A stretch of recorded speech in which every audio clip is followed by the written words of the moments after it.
آج کچھ آڈیو پیغامات کے ذریعے ہی سوالات ہیں. پہلا سوال ہم آئیے سنتے ہیں. جناب میرا علماء کام سے سوال ہے کہ اگر آپ کسی نامحرم سے صرف میسیج کی حد تک بات کرتے ہیں اور میسیج کے دوران آپ کے دل میں یہ خیال پیدا ہو کہ مجھے اس سے نکاح کر لینا چاہیے، تو کیا اس کے گھر پہ یہ پیغام پہنچانا اور اپنے گھر والوں سے اس چیز کی بات کرنا، اس میں شریعت ہماری کیا رہنمائی فرماتی ہے؟ جی علامہ اسماعیل نورانی صاحب. بسم اللہ الرحمن الرحیم. اللہم صلی علی سیدنا مولانا محمد وبارک وسلم.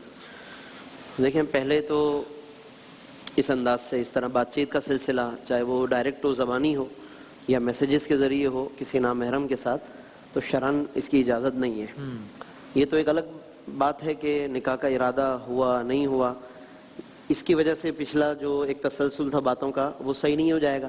تو ہمارے یہاں یہ بھی ہے معاشرے کے اندر کہ لوگ ایک تسلسل سے بات کرتے رہتے ہیں.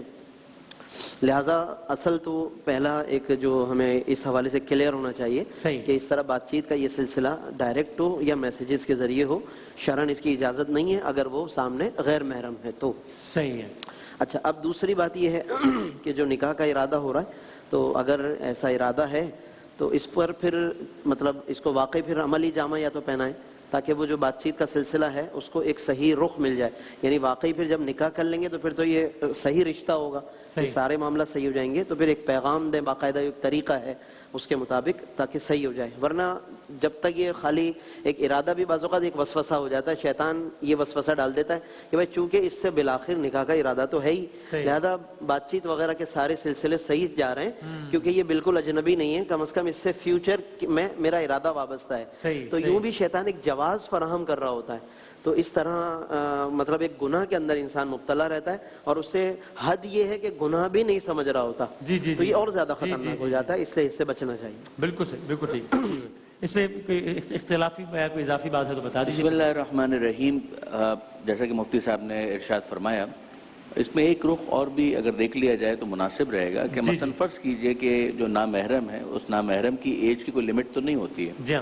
ممکن ہے کہ وہ 50 سال کی نامحرم بزرگ خاتون ہو اور یہ جو سوال کرنے والے ہیں وہ 15 سال کے 16 سال کے ایک جوان ہو، اور آپس میں معلمہ اور شاگرد اور طالب علم والا تعلق ہو. سوال کیا پوچھ رہے ہیں اس پر بھی ڈیپینڈ کرتا ہے. مثلا وہ پوچھ رہے ہیں نماز کے واجبات رکنی کیا ہے، یا مثلا وضو کی شرائط کیا ہیں. ٹھیک ہے، یہ میں لائٹر نوٹ کے اوپر ایک بات کر رہا ہوں کہ مثلا سوال کیا پوچھ رہے ہیں اس پر بھی ڈیپینڈ کرتا ہے. ٹھیک ہے. ہاں، تو اگر اس طرح کی کوئی بات ہے اور اگر مثلا استاد اور شاگرد کا ایک تعلق ہے، اس بنیاد کے اوپر سوال پوچھا جا رہا ہے تو شاید اس کو نظر انداز کیا جا سکے.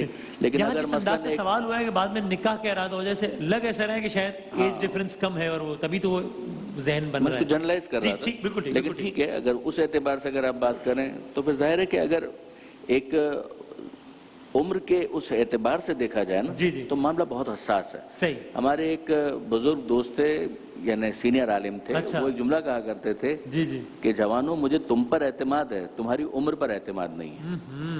یعنی عمر کے اپنے کچھ تقاضے ہوتے ہیں، ایج کے اپنے کچھ ڈیمانڈز ہوتی ہیں جو لا محالہ پھر انسان کو اس وادی کے اندر لے جاتی ہیں کہ جہاں پر بچنا پھر بہت مشکل ہو جاتا ہے.